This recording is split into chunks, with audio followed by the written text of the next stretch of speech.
Alright.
How you doing?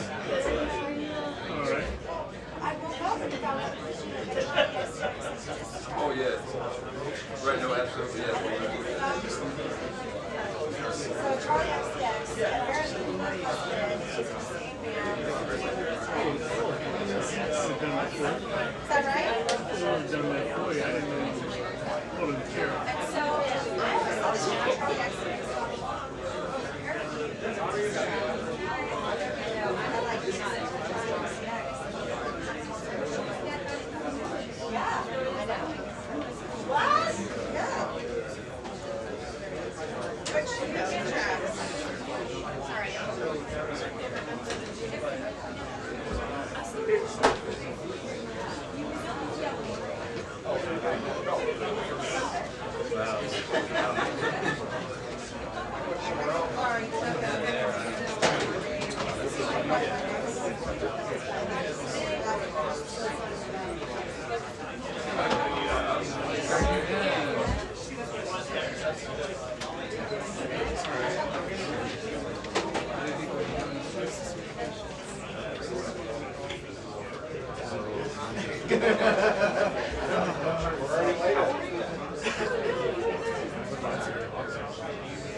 How are you? Yeah. How are you? Thank you. I didn't really have it going.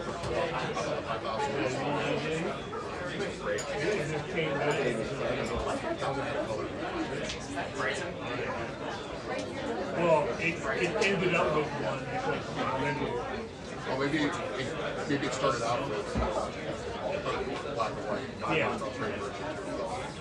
We had buying like trash. Of course. Ours, the UV cameras, is 5,000, but it's the best UV camera. Most forgiving colors. Yeah. I like the TK-76. Yeah. Waiting for me.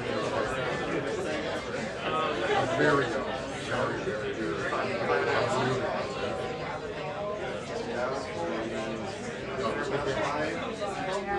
I did like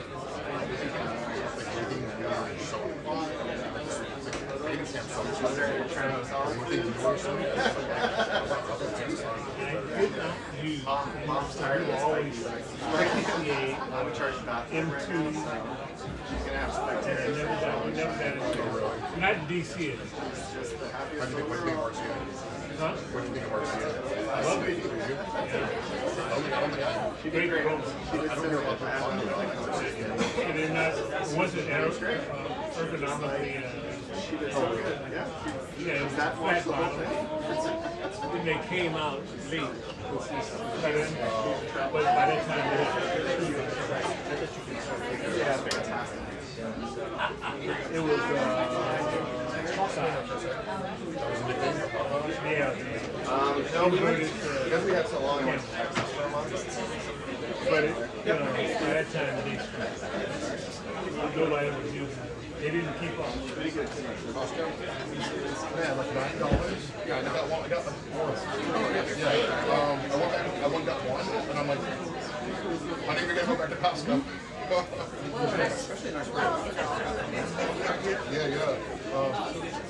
Yeah, that's $9.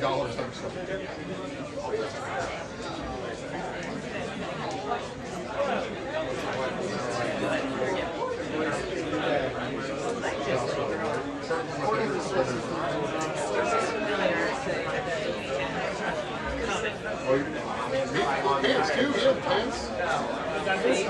There you go, yeah. Three of us, we've got their whole signature line, pants, shirts, pants, jackets.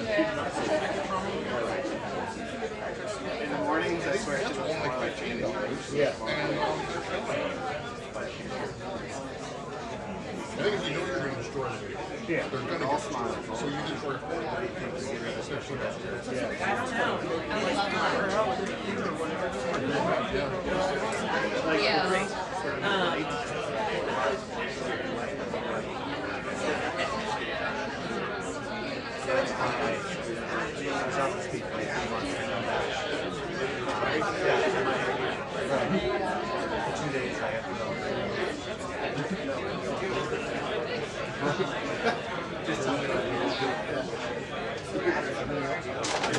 Hi, how are you?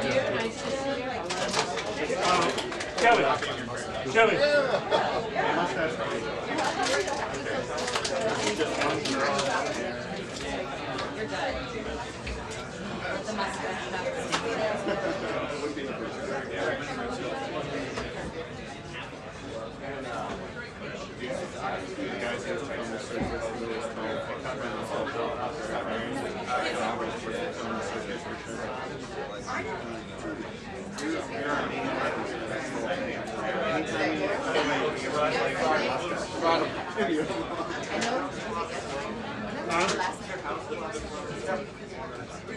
You know what? Yeah, 3 minutes left.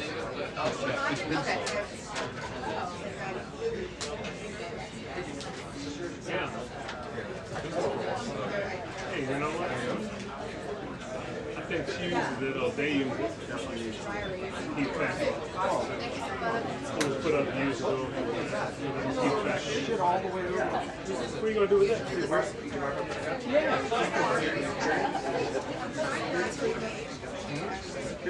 I'm just messing with it. Sure.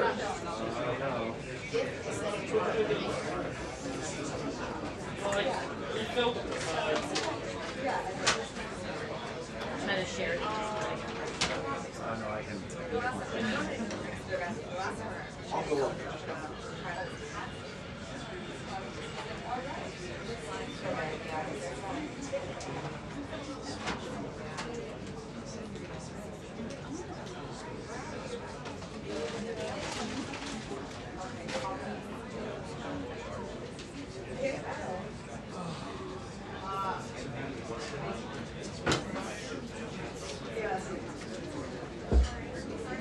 Yeah, it should be. It should be a big one because last time we were the press secretary was saying that those federal layoffs could start in a day or two. That would be today. So if President Trump and Russ both, the Office of Management and Budget Chief, were able to figure out yesterday which they say Democrat programs and agencies they want to cut either temporarily or permanently, then we should find out today what exactly the decision was.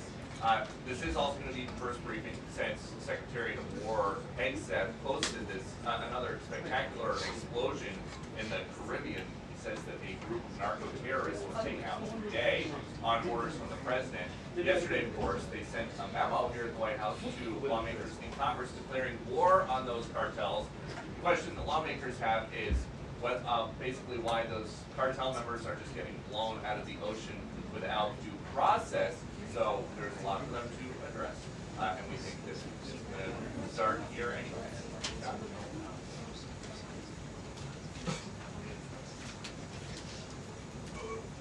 My wireless is in the chair, William.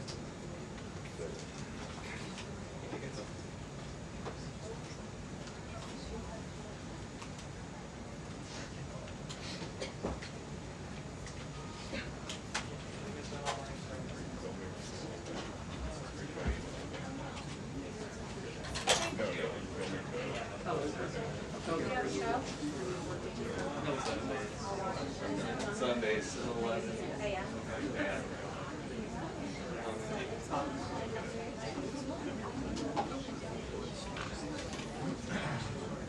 Yeah. But, yeah. No, it's last over.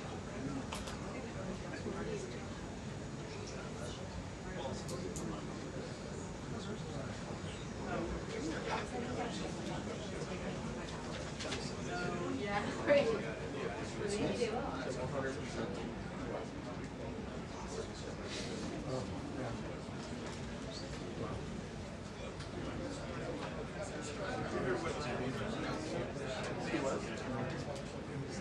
Yeah.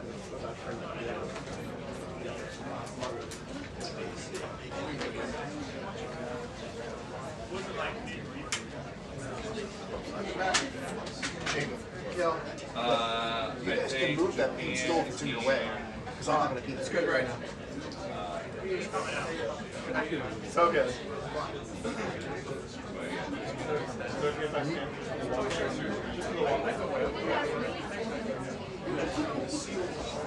I won't talk to you when it's ready. Yeah.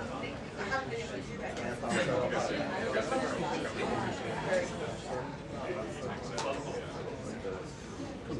I like to take educated.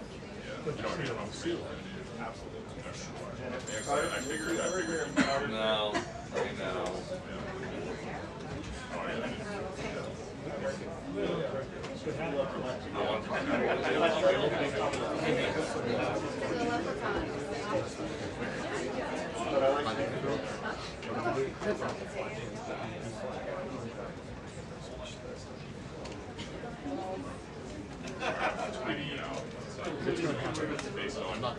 Based on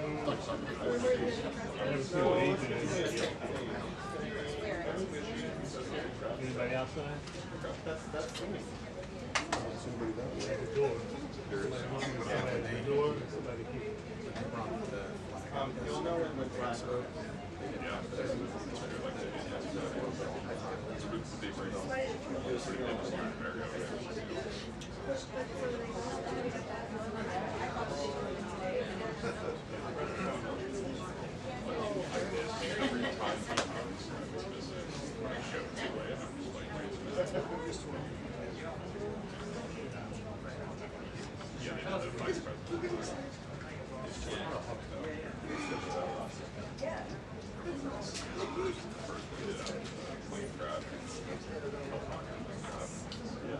For some reason.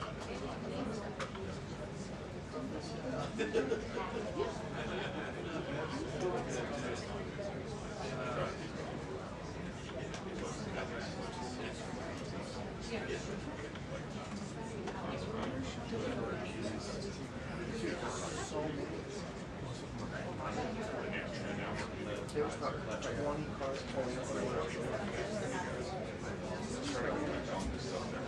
We're training on the streets.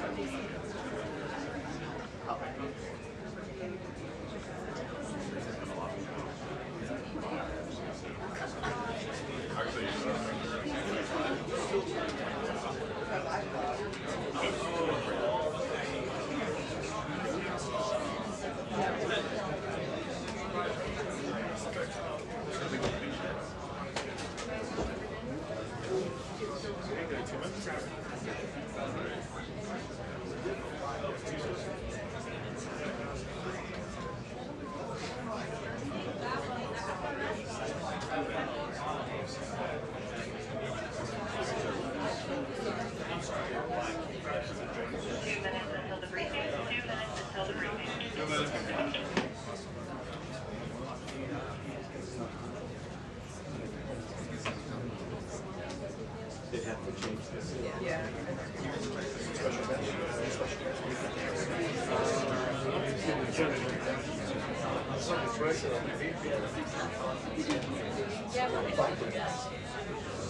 I know that's what I said.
Good afternoon, everyone. We are now in day 3 of the Democrat-led government shutdown. The Democrats continue to recklessly hold the American people hostage over their demands to give illegal aliens free health care. Republicans are fully unified behind passing nonpartisan clean funding bill, the exact same bill that Democrats approved back in March to reopen the federal government. But those same Senate Democrats are now voting against this clean funding bill and keeping the people's government closed. I understand Democrats will have an opportunity very shortly here to change course, and we hope that they will. There are significant personal impacts on millions of Americans as a result of this current government shutdown. The 1.3 million men and women of America's Army, Navy, Air Force, Marine Corps, Coast Guard, and Space Force who serve honorably and put their lives on the line to defend us all are not being paid. Military families are already seeking out food assistance because of financial anxiety caused by this Democrat shutdown. According to new reporting from the Military Times, staff members at the Armed Services YMCA food pantry distribution location near Fort Hood in Texas found a line of military families stretched around the side of the building yesterday at 5 in the morning. According to the staff who work there, that is, quote, not happened ever. They've already had a 34% increase this week over past weeks. President Trump and Republicans fundamentally believe we have a sacred responsibility to protect and provide for our military families with the resources they need to thrive. If Democrats believe in this very simple premise too, they should end this shutdown immediately. Unfortunately, the severe impacts of the Democrat shutdown extend beyond our troops. Nearly 7 million mothers, infants, and low-income families who rely on government-run food assistance will be in jeopardy if the WIC program runs out of money in the weeks ahead. The more than 13,000 air traffic controllers who ensure that Americans fly safely in airports across the country are currently working without pay. The National Flood Insurance Program is in danger of lapsing, which could leave families without necessary help if a disaster strikes, and we are in the middle of hurricane season. Critical services offered at Social Security field offices are reduced for senior citizens and disabled Americans. Helpful transition assistance programs are not being provided for veterans who fought to defend our country and are now trying to re-enter civilian life. The economic consequences of this shutdown are piling up every day. Policymakers, markets, and even the Federal Reserve are flying blind at a key juncture because BLS and BEA data are on hold until the government reopens. Democrats shutting down the federal government to give health care to illegal aliens could lead to lower growth and higher unemployment rates for Americans. According to a new memo from the Council of Economic Advisors, the U.S. economy could lose $15 billion of growth domestic product each week. Every single week, the Democrat shutdown extends, with a month-long shutdown leading to an additional 43,000 unemployed people. Small businesses are likely to encounter delays in receiving federal loans. Mortgage applications will likely shrink. And just this morning, Business Roundtable, an association of more than 200 CEOs of Americans' leading companies representing every sector of the U.S. economy, put out a statement urging Congress to pass the clean CR that will once again come before them in the Senate floor in just a few moments. Quote, a fully functioning government is essential for American businesses, workers, and consumers, while policymakers continue working on a full-year funding package and other pressing issues. Again, that is a quote from the Business Roundtable. What's clear is that the Democrats' actions account to an intentional sabotage of our country and our people by shutting down our government. This madness must end. President Trump and Republicans are calling on Democrats to reopen the government immediately on behalf of the American public. All we need are 5 Democrat senators to do the right thing and to stop this shutdown. Call your Democrat senator and tell them to vote yes to reopen the government. On another matter, despite the Democrat shutdown, President Trump's efforts to make America safe again continue. President Trump believes that American cities should be the safest places on earth, and he is committed to making this a reality. We've already seen that President Trump successfully made D.C. safe again in only a few weeks. That same crime crackdown will continue to happen in cities across the country and is happening in Portland, Oregon. President Trump will end the radical left's reign of terror in Portland once and for all. The president has directed Secretary Hegseth to provide all necessary troops to protect war-ravaged Portland and any ICE facilities under siege from attack by Antifa and other left-wing domestic terrorists. What's been allowed to happen in Portland, and we saw disturbing video footage of this last night, this is not peaceful protesting, this is left-wing anarchy that has been destroying this great American city for years, leaving police officers battered, citizens terrorized, and business properties damaged. Since early June alone, Antifa terrorists have laid siege to the ICE field office in South Portland. These radical left-wing lunatics have violently breached the ICE facility by using a stop sign as a battering ram, hurled explosives and other projectiles at law enforcement, repeatedly assault and dox officers, berate their law-abiding neighbors, and have even rolled out a guillotine in front of the ICE facility. And more people should be reporting on that.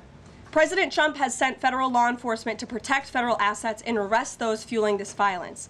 Just last night, we saw an extremely troubling incident where conservative journalist Nick Sorter was captured on video being taken into custody by the Portland police after he was ambushed by Antifa and was defending himself from these assaults. But instead of arresting these violent mob members night after night after night who are ravaging this community, the police arrested a journalist who was there trying to document the chaos, and everyone in this room should be extremely concerned about that. The Department of Justice spoke with that journalist this morning, and they will be launching a full investigation into his arrest. This incident is part of a troubling trend in Portland where left-wing mobs believe they get to decide who can visit and live in their city. It is not their city. It is the American people's city, and President Trump is going to restore that. I just spoke with the president about this, and he has directed his team here at the White House to begin reviewing aid that can potentially be cut in Portland. We will not fund states that allow anarchy. There will also be an additional surge of federal resources to Portland immediately, including enhanced CBP and ICE resources. Law and order will prevail, and President Trump will make sure of it. With that, I'll take your questions, and we will begin today's briefing with our new media seat, Amanda Head from Just the News. Amanda, thank you for being here. Thank you, Caroline. On that most recent topic that you mentioned, reportedly Portland police have not been able to engage protesters to the degree that they normally would. Does the president plan on handling this from that angle as well with city leaders? Yes.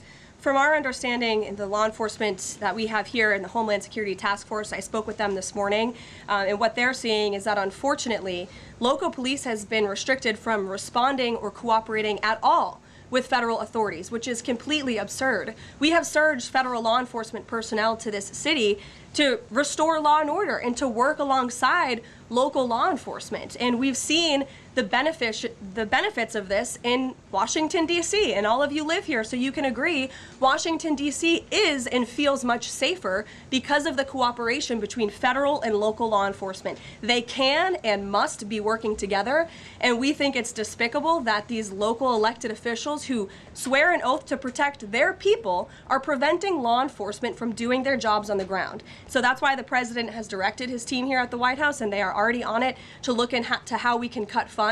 And the president wants to work with anyone. If the mayor of Portland were to call him right now and say, "Mr. President, please help us," I am sure the president would be willing to do that. He is genuinely serious about wanting to restore order in America's cities. But it's become apparent that the local and elected officials in Oregon do not feel the same, and that's very unfortunate for the people who live there.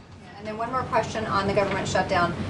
Should there be some type of scheduled layoffs to maybe entice Democrats to come to the table, like every hour another agency, another 100 pink slips? I'm sure Russ Vought has a list of folks ready to go. Well, look, the Office of Management and Budget, as we've said repeatedly, is working with the agencies and our cabinet secretaries to identify where cuts unfortunately can and have to be made. And again, we understand there's another vote happening on the Senate floor in an hour. Maybe if Democrats do the right thing, this government shutdown can be over. Our troops can get paid again. We can go back to doing the business of the American people. But if this shutdown continues, as we've said, layoffs are an unfortunate consequence of that. And Russ Vought has been in contact with our cabinet secretaries at their respective agencies to discuss that. Thank you, Amanda. Kelly. How would this administration define what makes a Democrat agency, which agencies, and what constitutes being a Democrat agency? I think this administration has been very clear, Kelly, that we're not going to tolerate waste, fraud, and abuse in our government. And we've also been very clear to point out when agencies or when programs do not align with this administration's values of putting our country first. You've seen that with USAID and in various other cases where there's been cuts made or funding has been slashed. And so, again, unfortunately, we're having to do a massive review of the bureaucracy to be good stewards of the American taxpayer dollar. And it's the Democrats who have forced the White House and the president into this position by voting to shut the government down. You've talked about thousands likely layoffs coming. Do you have an update on the timeline for that? How quickly? And if the government is restored to funding and back in operation, will that list of potential layoffs still be on the table? Look, as I just stated, the Office of Management and Budget is in constant communication and contact right now with our cabinet secretaries and agencies across the board to identify, unfortunately, where layoffs have to be made and where cuts have to happen. But again, the Democrats have an opportunity to prevent this if they vote to reopen the government. That is all this administration and the president is asking for. Vote for a clean, continuing resolution to keep the government open. Peter. Thank you, Caroline. During the campaign... Thank you, Peter. I was raised to say thank you in the White House briefing room. During the campaign, President Trump said that he did not know anything about Project 2025. Now he knows about it. Is that the blueprint for shrinking the government? Look, the blueprint is what the president and his team and his cabinet secretaries ultimately decide. And the president trusts his cabinet secretaries to identify where there is waste, fraud, and abuse. We pointed out this morning, or Russ Vogt tweeted about this morning, a Chicago rail project that was canceled. We paused $2.1 billion in Chicago infrastructure projects, specifically the Red Line extension and the red and purple modernization projects. And it's because the administration is concerned that the Biden administration was handing out taxpayer dollars to pay for this construction based on DEI. DOT is reviewing the race-based contracting on unconstitutional grounds, and in the meantime, the Department of Transportation funds for these projects are on hold. So I guess this answers both of your questions. This would be an example of that. And just because there's so much shutdown talk, something different. What do you guys think about the NFL's decision to name Bad Bunny as the Super Bowl halftime performer, somebody who has not scheduled shows in the U.S. because he says that he's worried that ICE is going to come and arrest his fans? Well, look, I know there are many in this room who are very anxious to hear the president's response to Bad Bunny being the halftime show, so I won't get ahead of him. I won't reveal what he feels about this. Next time you all ask him a question, you're welcome to do that. I have my own feelings on that, but that's not what I'm up here to talk about. As far as ICE being at the Super Bowl, as far as I'm aware, there's no tangible plan for that in store right now. However, of course, this administration is always going to arrest and deport illegal immigrants when we find them. If they are criminals, we're going to do the right thing by our country. Kate. Did the president and Russ Vogt decide yesterday in their meeting which cuts they wanted to make to agencies and which ones would be permanent? Again, I've kind of answered this question a few different times now. It's been asked in a few different ways. Their discussions continue between the Office of Management and Budget and cabinet agencies across the board, and they are actively identifying where these cuts and these layoffs have to be made as this government shutdown hopefully does not continue. And on Hamas, the president said that if Hamas rejects the proposal that Netanyahu would have his full backing to finish the job. A UN report found that Israel was committing genocide in Gaza. Does the president have concerns about the civilians being killed, the worsening humanitarian crisis, and are there limits to what the White House would support when it comes to Israel's actions in Gaza? Look, the president has deep concerns about all of the atrocities that have taken place in the Middle East over the past few years. It's deeply unfortunate that he inherited this mess from the Biden administration. If you all recall, under President Trump in his first term, the Middle East was on a pathway for peace and prosperity. There was the historic signing of the Abraham Accords. Israel was on a path to normalization between Arab and Gulf nations, and we hope that can continue. But right now, the president has made it very clear to Hamas that this is an acceptable and detailed proposal that they must accept, or the consequences are going to be very grave for them. And he has given them a deadline of Sunday evening at 6 p.m. When I was out here on Wednesday, I told all of you, I'll leave it to the president to make that red line, and he now has. I think the entire world should hear the president of the United States loud and clear. And Hamas has an opportunity to accept this plan and to move forward in a peaceful and prosperous manner in the region. And if they don't, the consequences, unfortunately, are going to be very tragic. Michael. Thank you, Caroline. Has the president declared war on international drug cartels? And if so, or if he will, does he feel he needs congressional approval?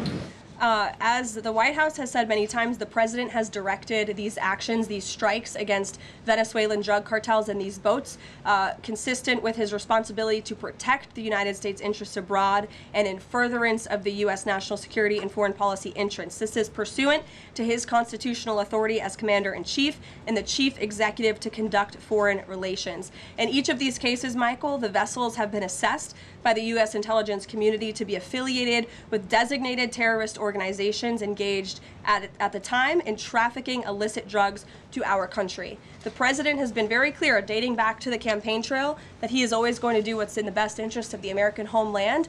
And he also promised the American people he was going to end the drug epidemic that has taken far too many American lives. And you're seeing those actions play out almost every single day here. One last question on the shutdown, Caroline. Hakeem Jeffries has said that President Trump is in the Presidential Witness Protection Program since the shutdown has begun. What's the White House's reaction to that? That's just more ridiculous fodder from Hakeem Jeffries. As you all know, because you're here every day, the president is literally working around the clock right now. I think he has a swearing-in ceremony, or he already did. He has several meetings on the books today. He literally works 24/7. Anyone who works in this place or covers this place, as you all do, knows that to be true. And Hakeem Jeffries and the Senate Democrats should get back to work in a few minutes and vote to reopen the government. Emily. Thank you, Caroline. You spoke earlier about the energy and infrastructure projects that Director Vogt paused. Will the White House agree to restore that funding as part of the deal to end the shutdown? Well, I won't make any agreements here. Senate Republicans are talking with their colleagues on the Democrat side, but right now, Russ Vought is doing what he's been tasked to do in the midst of this government shutdown, which is to look at funds that need to be temporarily halted or need to be canceled. And Chicago is just another example of that. Caroline. Go to Libby in the back. Thank you, Caroline. I have two questions for you. One on the FDA, but first on the shutdown. Sure. Will the administration, if this government shutdown ends, still move forward with firing thousands of federal workers? Look, as I've said repeatedly, Libby, right now we want the government to be open. Layoffs are an unfortunate consequence of a government shutdown, and it's something the administration is examining. If the government is reopened, we're going to get back to doing what we were doing last week and the week before, working on the issues that the American people care about. And then on the FDA, they just approved that new abortion pill, and it's causing a lot of uproar among Republicans. What is the president's response to that, and does the administration plan to have that FDA approval? Well, the Secretary of Health and Human Services, Bobby Kennedy, has put out several statements on this. The HHS's decision, it's not an endorsement of this drug by any means. They are just simply following the law. And as they put out in their statement, by law, the Secretary of Health and Human Services must approve a generic drug application if the application demonstrates the generic drug is the, quote, same as the brand name drug. Generic applicants are not required to submit independent evidence proving safety and effectiveness. As such, FDA's decision to approve a second generic version does not address the merits of the current safety program. HHS is reviewing adverse effects to ensure the FDA's required safety program for the drug is sufficient to protect women. This safety review equally applies to generic versions of this drug. So FDA and HHS are following the law. It's, again, not an endorsement of the drug itself. Mary. Thanks, Caroline. Two questions on the shutdown. You've argued that these impending layoffs are necessary to keep essential services up and running, but that has never been the case in any previous shutdown. Even when the government was shut down for 35 days in Trump's first term, you've never had to lay off thousands of workers to keep essential services up and running. So why are layoffs now necessary in this shutdown? Because we have an administration and we have a president who are wholeheartedly focused on restoring fiscal sanity to our government and doing the right thing by the American taxpayer. We are $37 trillion in debt, and the federal government is currently shut down. There is no more money coming into the federal government's coffers. And as you've also seen since the beginning, in January, this administration is focusing on waste, fraud, and abuse. And so Democrats have given this administration an unenviable choice to have to take a look at the balance sheet and identify where these cuts and layoffs can be made. And you just said this is an unenviable choice, that this is an unfortunate consequence, but the president has described this as an unprecedented opportunity to lay off additional workers. He's posted a video likening Russ Vought to the Grim Reaper. So which is this? Is this an opportunity to fire more workers or an unfortunate consequence? Look, the president likes to have a little fun every now and then, and I think both things can be true at the same time. The Democrats have given the administration this opportunity, and we don't like laying people off. Nobody takes joy in that around here, and if you think that, then I think that's very sad. You view the White House and our staff as wanting to put people out of work. Nobody wants to do that, but sometimes in government you have to make tough decisions. Carrie.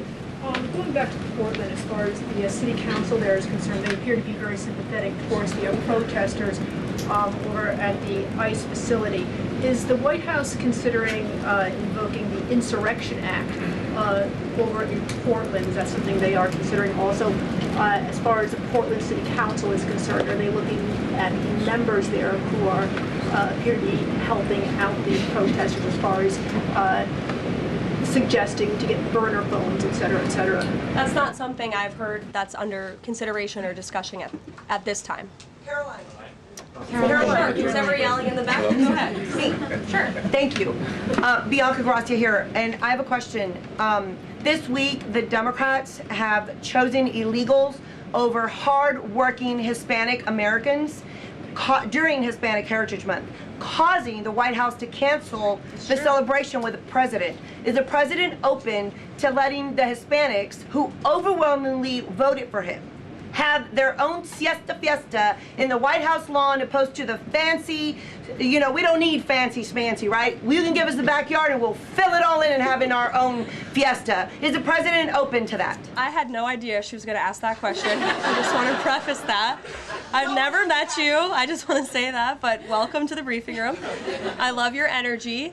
I can't personally unilaterally promise the South Lawn grounds. We have some construction going on out there, but I know that everyone here views it as very unfortunate we had to cancel or hopefully just reschedule the Hispanic American Heritage Month event, and it's because we are working around the clock during this government shutdown.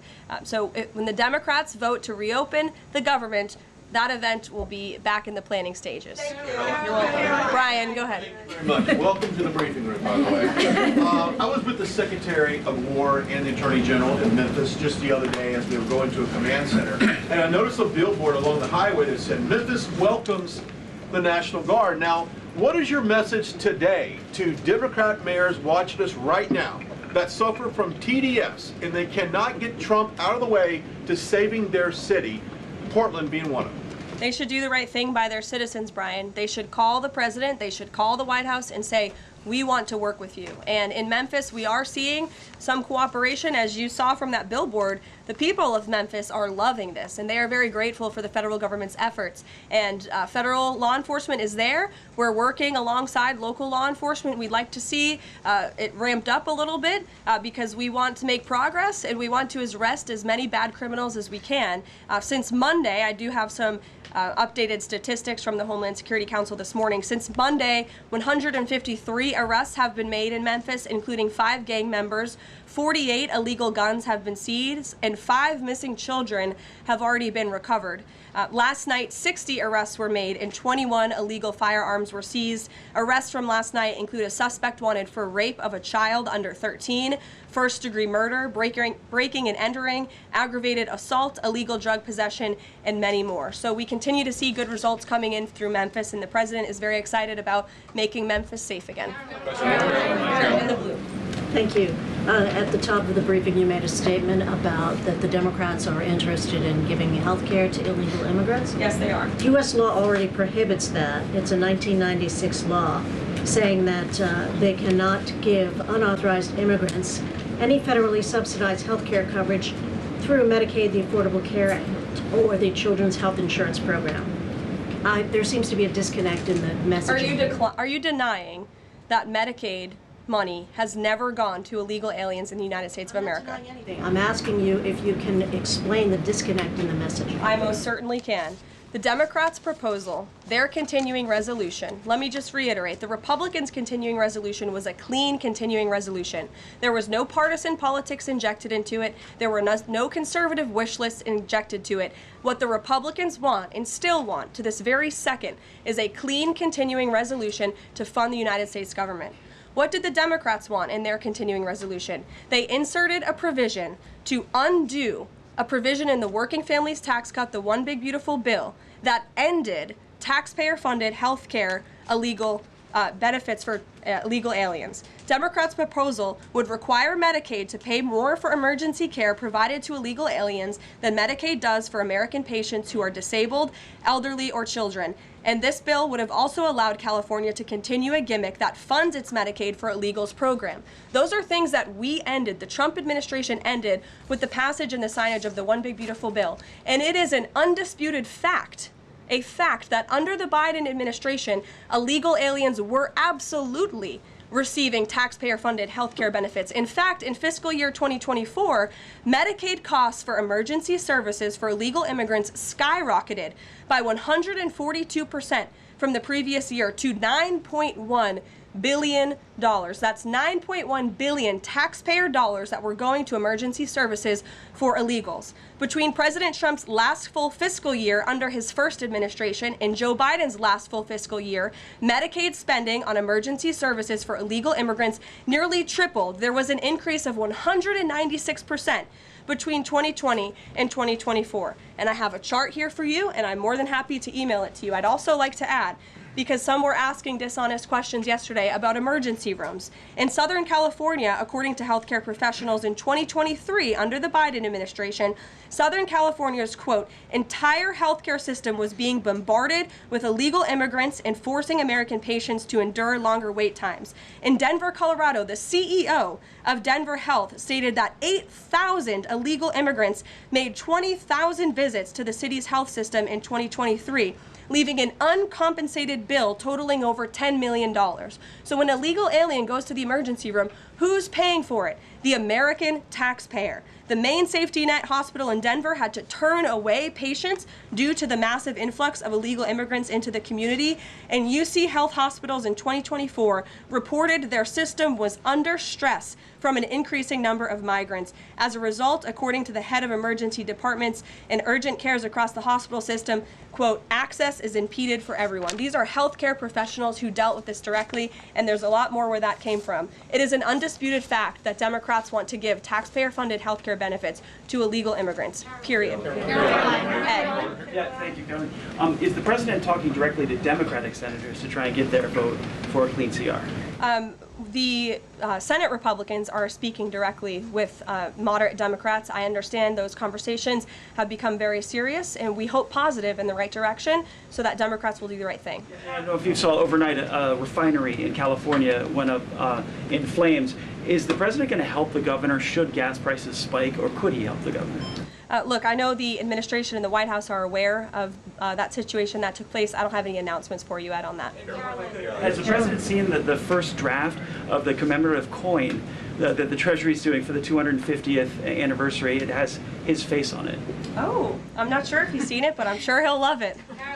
Kara. Thank you, Caroline. It's now being reported that former President Biden's DHS and TSA placed peaceful January 6 protesters and even Americans who refused to wear masks during COVID onto watch lists usually reserved for terrorists.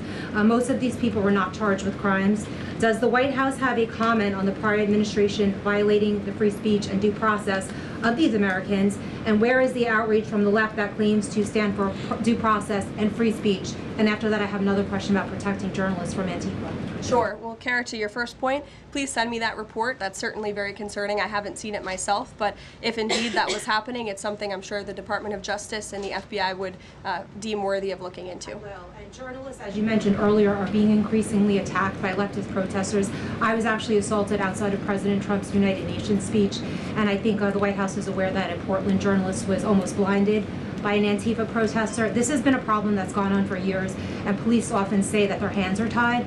Does the White House have a plan or plan on issuing a statement maybe discouraging this violence against journalists out on the street like me and so many others in this room? Well, I hope that my statement earlier in the briefing served that purpose, but of course we condemn violence against anyone in this country, and journalists as well, who are exercising their First Amendment right. And there have been so many incredible independent journalists across the country who have gone undercover within Antifa and really have come to understand how this is a growing domestic terrorism threat inside of our country. And I would encourage maybe some of you in this room to get outside the Beltway and go do some of that undercover investigative reporting, because it is really incredible what they found. I met with one of them in my office yesterday, and they're doing very dangerous work in difficult circumstances, and Antifa is a very violent group, as you've experienced and that many others in the media have as well. Christian. Yeah, thanks, Caroline. Following up on Libby, sort of on the other side of the abortion debate, has the president abandoned his campaign pledge to mandate insurance coverage for IVF services? No. Was there any update on that? We flew by that May EO deadline for the White House to produce a plan? I literally just read a statement from the Health and Human Services on for Libby at least, as far as IVF goes. I'll check in with our policy team and we'll get you some updates. And then on Russia, how concerned is the White House that the Russian Navy seems to be escalating its provocation of NATO allies? I'm talking, of course, to the several close calls they've had with the Danish military during the EU leaders meeting in Copenhagen. It's something the administration takes very seriously, and we are constantly monitoring it. The National Security Council here at the White House is in constant correspondence with our NATO allies, and the president speaks to many of them as well.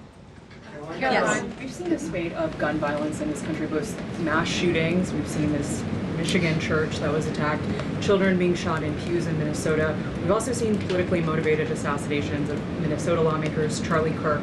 Has any of this made the president or the White House rethink gun safety prevention in this country? Either red flag laws, I know that that was a conversation in the first Trump administration, or is there anything on the table right now on gun violence? Of course, this is an extremely pressing issue for the administration in our entire country. It's deeply alarming to everyone here, the violence that we've seen taking place all over the country, the assassinations that have unfortunately, tragically taken place throughout the last several months. There are many discussions about how to prevent such violence and how we can ensure that law enforcement has the resources they can on the ground to not only respond, but again, to prevent such tragedies from taking place. If there are red flags with an individual in a community, that they are treated as an emergency, a public safety emergency, not just, turn a blind eye to. There's many other things we can do, but the administration and the president has always also made it clear he's always going to protect the constitutional right, the Second Amendment constitutional right of Americans to own guns. Would you advocate for Congress to pass a federal red flag law? Right now they just incentivize states financially to have red flag laws, but I know Lindsey Graham has worked on this as a Republican. There are some Republicans that do support this kind of gun safety legislation. I don't want to get ahead of the president on any congressional action or any suggestion to Congress on that matter. Andrew. Thank you, Caroline. Two things. First, to follow up on something you said earlier about hospitals treating undocumented or illegal aliens. Is it the administration's position that hospitals should not have to treat people who come into the emergency department who are not here legally? No, that's not our position. Our position is that it's completely unacceptable that the Biden administration paroled and encouraged an invasion of tens of millions of illegal aliens into our country and then promised them free health care. And the Democrats are on the record repeatedly stating that they believe illegal aliens should have health care benefits, free health care benefits in the United States of America. So that is a recipe for a disaster. Of course you're going to encourage a mass illegal invasion of our country, which is exactly what happened. And we've seen the unfortunate consequence of that, where American patients are being put last, where American patients are having to wait in wait rooms, where grandmothers and grandfathers are waiting hours and hours for care because they're being put behind the line to illegal aliens. And we don't agree with that. We don't support that. That's why the administration is desperately trying to fix it and deport the tens of millions of illegal aliens that the Democrats and the Biden administration allowed into our country. And we'd love to continue doing that work so long as the federal government is reopened. And there are many federal law enforcement agents and officers right now who are working without pay. That's unacceptable. The Democrats need to reopen the United States government, and we hope that they will do the right thing on the Senate floor in just a few moments. Thank you, everyone.